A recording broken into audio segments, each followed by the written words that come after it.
नमस्कार दोस्तों, मैं Premchandra. Welcome to my YouTube channel pre exam training. दोस्तों, प्रैक्टिस सेट 67 लेकर हम आपके सामने आए हैं जो सभी तरह के प्रतियोगिता परीक्षाओं के लिए महत्वपूर्ण है, क्योंकि जीके जीएस के सवाल हर तरह के एग्ज़ाम में पूछे ही जाते हैं। तो सब लोग जानते होंगे कितना इम्पोर्टेंट है, इसलिए सब लोग पूरा वीडियो देखा कीजिए, आप ही के फ़ायदे के लिए है। खासकर बीपीएससी की तैयारी करने वाले, Bihar SI, BSSC, JPSC, UPPCS, MPPSC, RPSC के एग्ज़ाम देने वाले ध्यान से इस वीडियो को देखें। पूरा वीडियो ज़रूर देखिएगा। आज भी 45 सवाल लिए गए हैं। बहुत अच्छे सवाल हैं, आप खुद देखिएगा। कल 46 सवाल लिए गए थे, सारे इम्पोर्टेंट सवाल थे। बहुत अच्छे अच्छे सवाल कराए जाते हैं। फ्री का वीडियो है, आपके भाई का ज़रूर देखा कीजिए और कुछ सीखा कीजिए, अपने कॉन्सेप्ट को क्लियर कीजिए। आइए देखें आज का पहला सवाल। किस मिट्टी में क्षारीय मिट्टी का विस्तार सबसे अधिक है? किस प्रदेश में क्षारीय मिट्टी का विस्तार सबसे अधिक है? हरियाणा, पंजाब, राजस्थान, उत्तर प्रदेश। क्षारीय मिट्टी अधिकतर दलदली क्षेत्रों में पाई जाती है, खासकर आंध्र प्रदेश, कर्नाटक, उत्तर प्रदेश, बिहार, राजस्थान, पंजाब, हरियाणा और महाराष्ट्र में क्षारीय मिट्टी पाई जाती है। इस मिट्टी को कहीं रेहला, कलार, थर, ऊसर आदि नामों से भी जाना जाता है। यह मिट्टी सबसे अधिक उत्तर प्रदेश में 1.25 मिलियन हेक्टेयर क्षेत्र में पाया जाता है और दूसरे स्थान पर पंजाब का आता है 1.21 मिलियन हेक्टेयर। इसके अनुसार सबसे अधिक विस्तार वाला पूछ रहा है। आपका सही जवाब उत्तर प्रदेश होगा।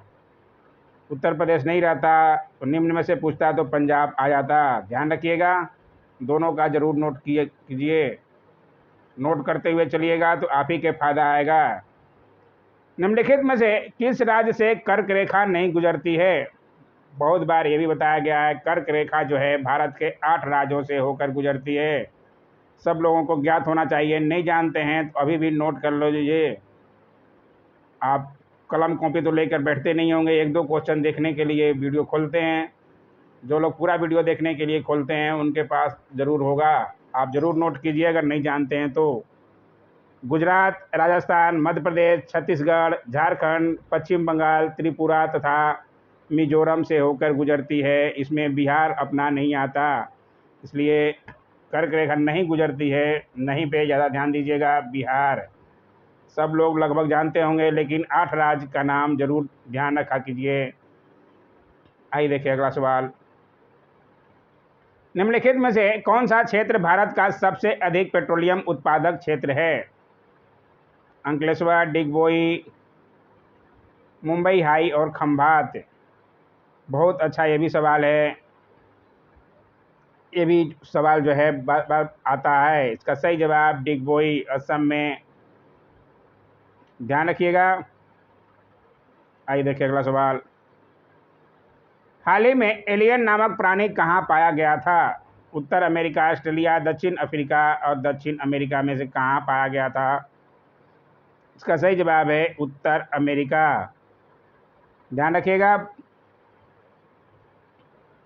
आइए देखिए अगला सवाल।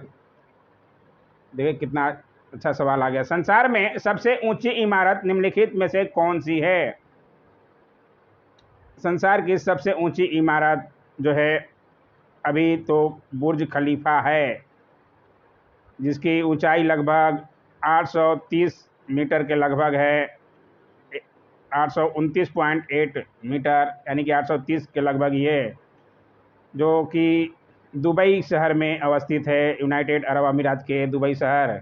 वैसे यूनाइटेड अरब अमीरात में और सऊदी अरब में अलग अलग इससे भी ऊंचे टावर बन रहे हैं। कौन सा पहले बनकर तैयार होगा उसके बाद ही ऊंचाई अलग होगी, लेकिन अभी वर्तमान में सबसे ऊंचा टावर बुर्ज खलीफा है। ध्यान रखिएगा, जो कुछ दिन में बदल भी जाएगा। सबसे अधिक सुनने में आ रहा है 1008 मीटर के लगभग ऊंची टावर बन रहा है, इसलिए अब वर्तमान में बुर्ज खलीफा ही है। आइए देखिए अगला सवाल। आपको करंट अफेयर्स में वो दिखेगा ज़रूर। निम्न में से कौन सा रसायन भारत के स्वतंत्र संघर्ष का एक महत्वपूर्ण प्रतीक था? Glucose, medicine, fertiliser, sodium chloride. बहुत अच्छा सवाल है। इस सवाल में बच्चे बहुत कंफ्यूज होंगे। कौन सा रसायन भारत के स्वतंत्रता संघर्ष का एक महत्वपूर्ण प्रतीक था? सब लोग जानते होंगे, गांधी जी द्वारा चलाया गया नमक कानून को तोड़े थे। उसके बाद सभी ने अवज्ञा आंदोलन चालू किए थे। समझने वालों के लिए बहुत आसान है, क्योंकि नमक का रासायनिक नाम सोडियम क्लोराइड होता है, NaCl। इसलिए इसमें सही जवाब आपका डी। ध्यान रखिएगा, नमक कानून को तोड़कर ही सभी ने अवज्ञा आंदोलन चालू किया गया था गांधी जी द्वारा। आइए देखिए अगला सवाल। सेटर कैसे भी चाहता है कि बच्चों को उलझा दें। प्राणी और उद्भिद वर्गों की महत्तम विविधता होती है किसमें? प्राणी और उद्भिद वर्गों की, इसका सही जवाब है बी, उष्णकटिबंधीय नम वनों में। आइए देखिए अगला सवाल। आइसोहाइट वे रेखाएं हैं जो जोड़ती है, किसको जोड़ती है आइसोहाइट? इसका सही जवाब है, इसमें से आप ऑप्शन देख लीजिए, सी, समवर्षा वाली जगहों को। आइसोहाइट वे रेखाएं हैं जो जोड़ती है समवर्षा वाली जगहों को। या समवर्षा वह रेखा है जो मानचित्र पर अंकित उन सभी स्थानों को मिलाती है जहां एक निश्चित अवधि में होने वाली वर्षा की मात्रा समान होती है, इसलिए समवर्षा वाली जगहों को। ध्यान रखिएगा। आइए देखिए अगला सवाल। पृथ्वी के क्रोड में सर्वाधिक पाए जाने वाले तत्व हैं। पृथ्वी के क्रोड में सर्वाधिक पाए जाने वाले तत्व कौन से हैं? बहुत अच्छा सवाल है। इसका सही जवाब है केंद्रीय भाग कोर में निकेल और फेरस का बना होता है। यह पृथ्वी का कुल आयतन का 16% घेरे हुए है। पृथ्वी का केंद्रीय भाग संभवतः द्रव तथा प्लास्टिक का बना हुआ है, लेकिन पृथ्वी का केंद्रीय भाग कोर जो है निकेल और फेरस का बना होता है, इसलिए सही जवाब आपका बी, निकेल और फेरस। ध्यान रखिएगा। आइए देखिए अगला सवाल। इंदिरा गांधी राष्ट्रीय महिला विश्वविद्यालय केंद्रीय विश्वविद्यालय कहाँ पर स्थापित की जा रही है?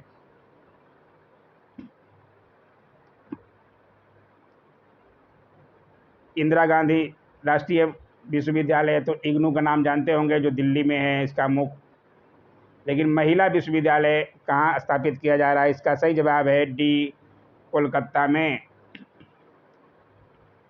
आइए देखिए अगला सवाल। उस एशियन हाथी का नाम जो मनुष्य की तरह आवाज निकालता है? डॉली, कौशिक, गरिमा, दया। एशियन हाथी जो मनुष्य की तरह आवाज निकालता है, इसका सही जवाब है बी, कौशिक।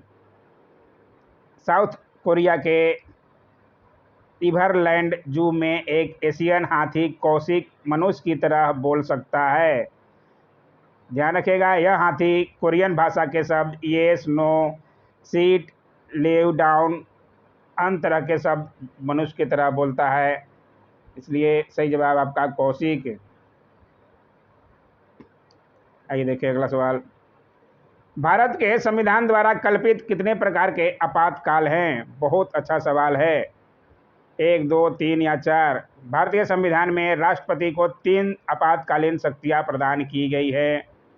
देश में राष्ट्रीय आपात घोषित करने की अनुच्छेद 352 में, राज्यों में आपात या राष्ट्रपति शासन लागू करने की अनुच्छेद 356 में, और वित्तीय आपात घोषित करने की अनुच्छेद 360 में। ये 3 तरह के आपातकालीन लगाया जाता है आपातकाल, इसलिए ध्यान रखिएगा। सही जवाब 3। आइए देखिए अगला सवाल। पूरी विस्तार से बताया जाता है ताकि आपका कॉन्सेप्ट क्लियर हो।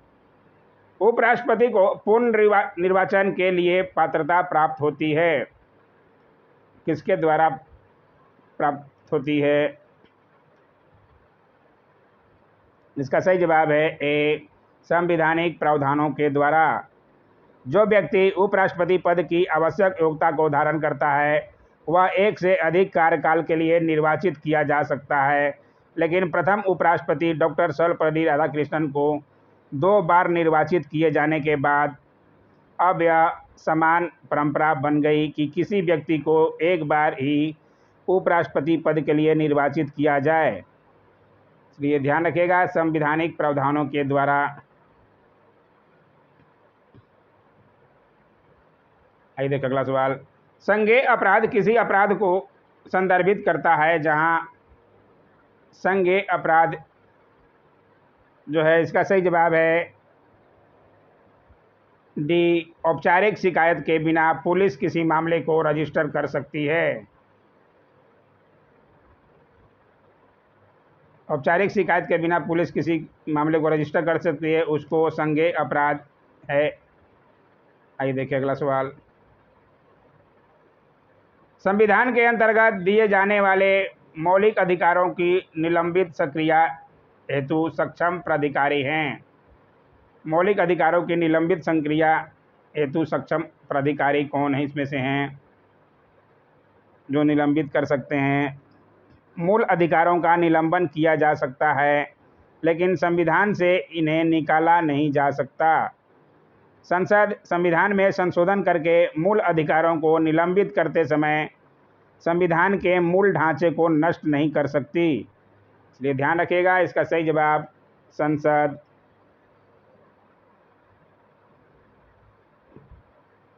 आइए देखिए अगला सवाल। निम्नलिखित में से किस वर्ष में सबसे पहले अंटार्कटिका के ऊपर ओजोन छिद्र की खोज की गई थी?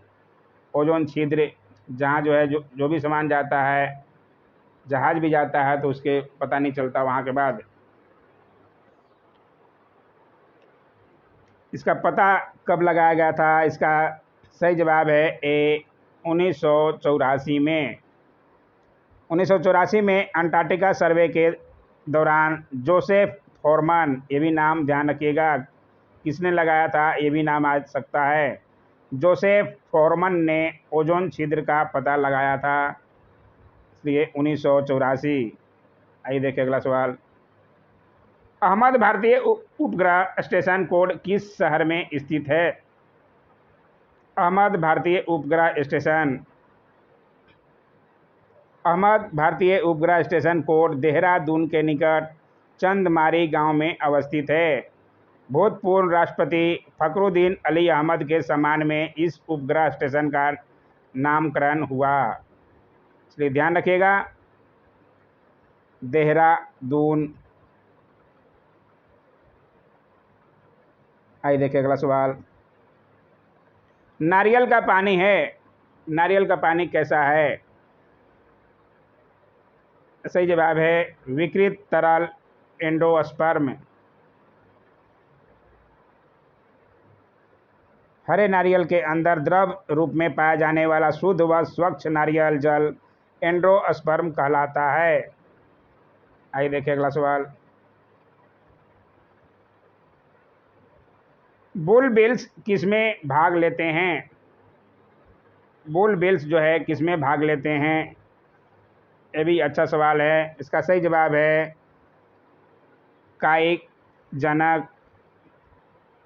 ध्यान रखिएगा, कायिक जनन। पत्रकलिका एक छोटा कंद जैसा अवयव है जो वृद्धि करने वाले वनस्पति प्ररोपी के पौधों पर अक्षीय रूप से या प्याज और टाइगर तिल्ली जैसे पौधों में फूलों के डंठल में पाया जाता है। यह एक पुनरुत्पादन अवयव है जो वनस्पति के पुनरुत्पादन में भाग लेता है। आइए देखिए अगला सवाल। निम्नलिखित में से कौन सी गैस पृथ्वी विकिरण को बहुत अवशोषित करती है? कौन सी गैस पृथ्वी विकिरण को बहुत अवशोषित करती है? बहुत अच्छा सवाल है, ये सवाल अधिकतर बार पूछा जाता है। सबसे अधिक पार्थिव विकिरण को जल वाष्प अवशोषित करता है तथा दूसरे और तीसरे स्थान पर क्रमशः कार्बन डाइऑक्साइड तथा मीथेन आता है। इसके अनुसार इसमें जो है दिया नहीं है। आपका जल वाष्प तो कार्बन डाइऑक्साइड इसमें हो जाएगा। बहुत अधिक अवशोषित करती है तो कार्बन डाइऑक्साइड। आइए देखिए अगला सवाल। एसी को डीसी में बदलने के लिए निम्नलिखित में से किसका उपयोग होता है? बहुत बार बताया गया है ये भी।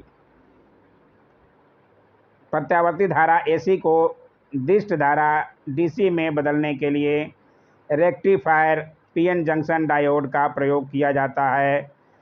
ट्रांसफार्मर जो है प्रत्यावर्ती धारा एसी के वोल्टता को उच्च तथा निम्न करने के लिए प्रयोग में लाया जाता है। इस और जो है एक डायनमो का भी ज़्यादा पूछता है। डायनमो जो है यांत्रिक ऊर्जा को विद्युत ऊर्जा में परिवर्तित करता है। इस पे भी ज़्यादा सवाल बनता है।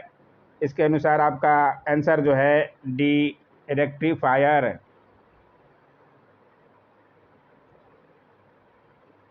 आइए देख अगला सवाल।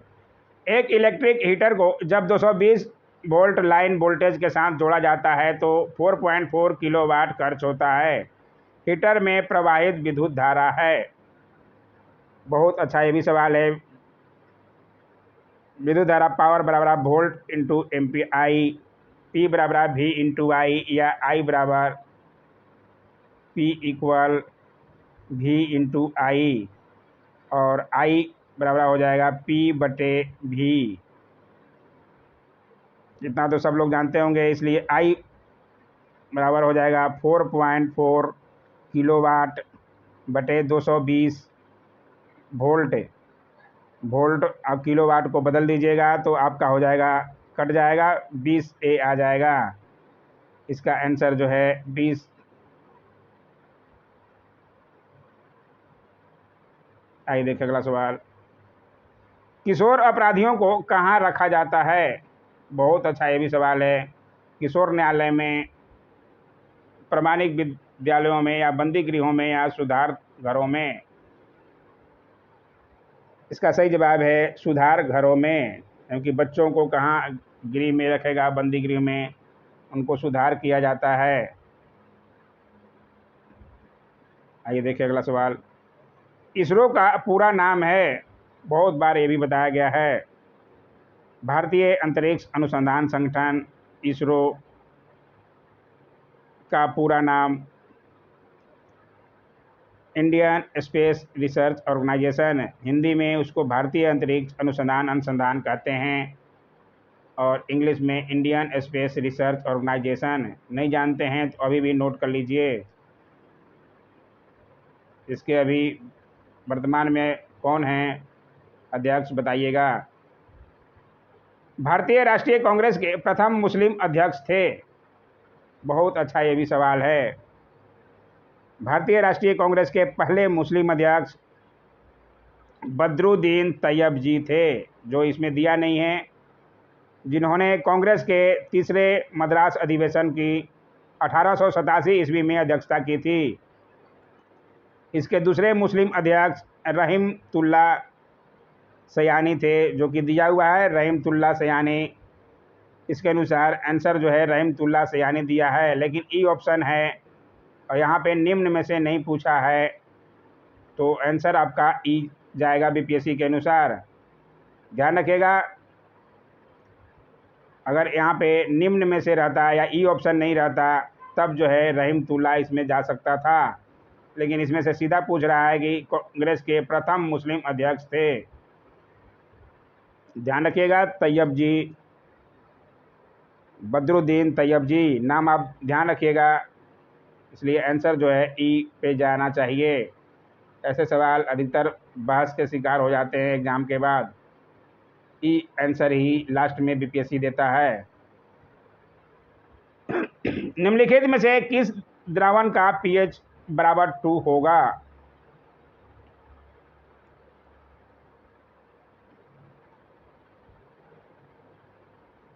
इसका सही जवाब है ए 0.01 MHCl।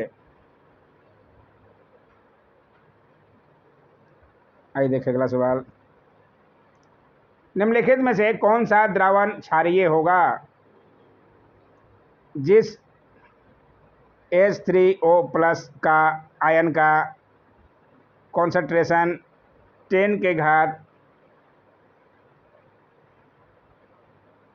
10 के पावर -7 m से कम होगा वे सभी क्षारीय होंगे। ध्यान रखिएगा, 10 के पावर -7 से कम होगा वो सब क्षारीय होंगे। इसमें जो है सब कम या बराबर ही हैं, एक नहीं है, इसलिए एक ही 10-12 जो है कम है। बाकी सब ये देख लीजिए। इसके अनुसार आंसर आपका बी, क्योंकि माइनस में रहता है तो कम जो है ज़्यादा रहता है, सब लोगों को पता होगा। दांतों को साफ करने के लिए उपयोग में जो पाउडर या पेस्ट लेते हैं उसमें कौन सा स्वभाव होना चाहिए? मुंह के पीएच का मान 5.5 से कम होने पर दांतों का क्षय प्रारंभ हो जाता है। दांतों का इनेमल कैल्शियम फॉस्फेट का बना होता है जो शरीर का सबसे कठोर भाग होता है। इसमें जो है दांतों को साफ करने के लिए उपयोग में जो पाउडर या पेस्ट लेते हैं उसमें आपका अम्लीय होता है, उसका स्वभाव अम्लीय होता है। आइए देखिए अगला सवाल। टमाटर में कौन सा अम्ल होता है? बहुत अच्छा ये भी सवाल है।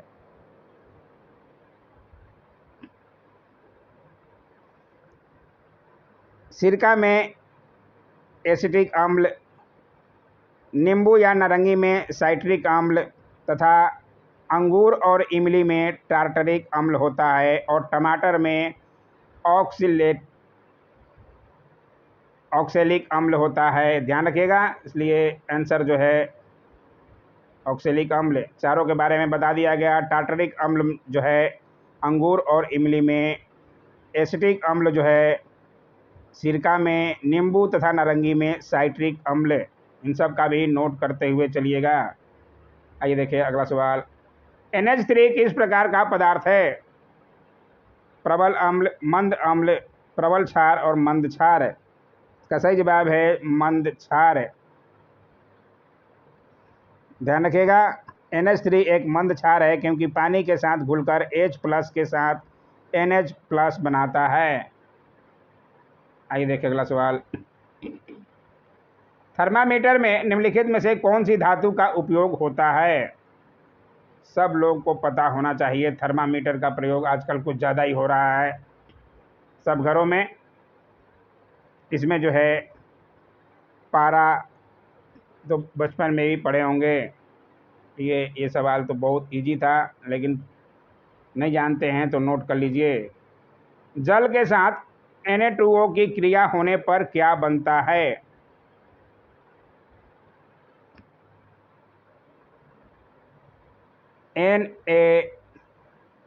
Na2O+ H2O होगा तो क्या बनेगा?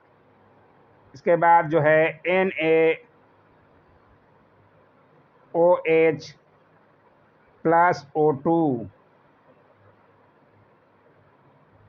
सोडियम हाइड्रोक्साइड, सोडियम ऑक्साइड और जल मिलकर सोडियम हाइड्रोक्साइड बनता है। इसमें जो है आपका आंसर पूरा दिया नहीं है, NaOH+O2, तो NaOH दिया है, वही सही है। आइए देखिए अगला सवाल। बैक्टीरिया को बढ़ते हुए रोकने के लिए निम्नलिखित में से कौन सी गैस का उपयोग होता है? इसका सही जवाब है SO2। आइए देखिए अगला सवाल। लहू में शर्करा का स्तर कम करने वाले हार्मोन्स का नाम है। लहू में शर्करा का स्तर कम करने वाले हार्मोन्स, इंसुलिन जो है अग्नाशय के एक भाग लैंगरलैंस की दीपिका के बीटा कोशिका के स्रावित होती है। इसकी खोज बेंटिंग एवं बेस्ट ने सन 1921 ईस्वी में की थी। इसमें जो है आपका सही जवाब डी, इंसुलिन।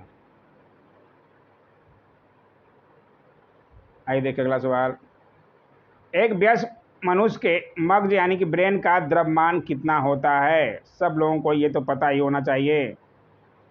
का द्रव्यमान लगभग 1350 ग्राम होता है। मस्तिष्क की जांच के लिए ईईजी का टेस्ट कराया जाता है। इलेक्ट्रो इकोफेलोग्राफ का प्रयोग किया जाता है। आइए देखिए अगला सवाल। और ईसीजी किसके लिए होता है? ये आप जानते हैं तो ज़रूर कमेंट कीजिए। 2 टेस्ट का ज़रूर ध्यान रखा कीजिए। प्रावर्तिक क्रियाओं का संचालन कौन करता है?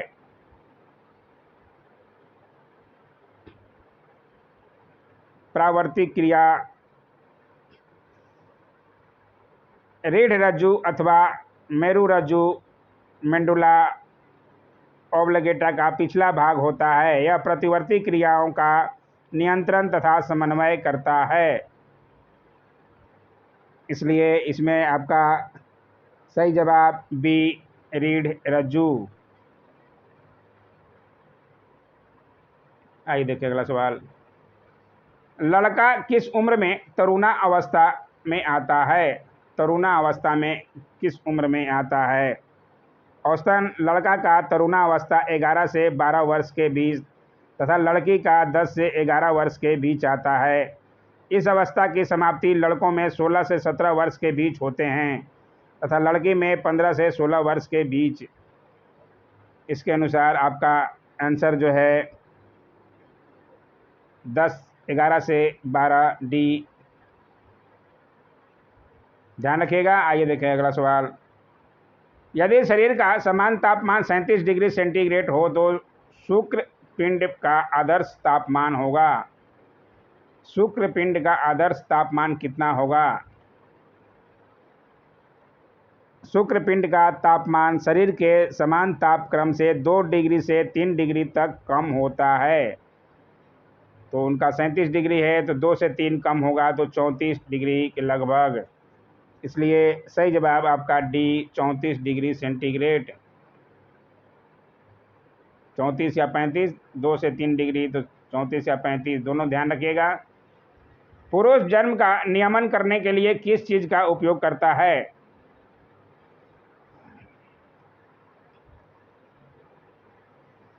पुरुष जन्म का नियमन करने के लिए इसमें जो है आपका सही जवाब बी कंडोम। इस तरह के सवाल भी पूछे जाते हैं। आइए देखिए अगला सवाल। बेटा या बेटी की जन्म की संभावना है।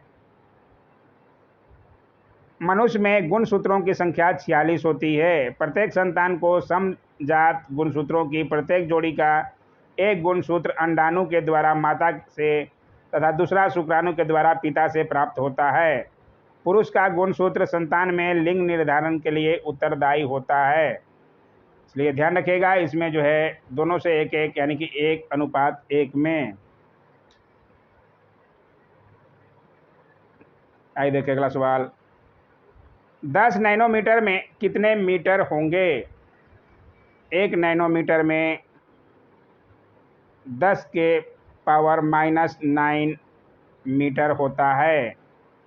सब लोगों को पता होगा। तो 10 है 10 मीटर तो 10 का पावर 1 हो जाएगा। यहाँ प्लस है और यहाँ माइनस है, दोनों को माइनस कीजिएगा तो 9 में से ये प्लस का चिन्ह और ये माइनस में तो माइनस होगा तो -8 आ जाएगा। 10 के पावर -8 समझ सकते हैं, बहुत इजी है।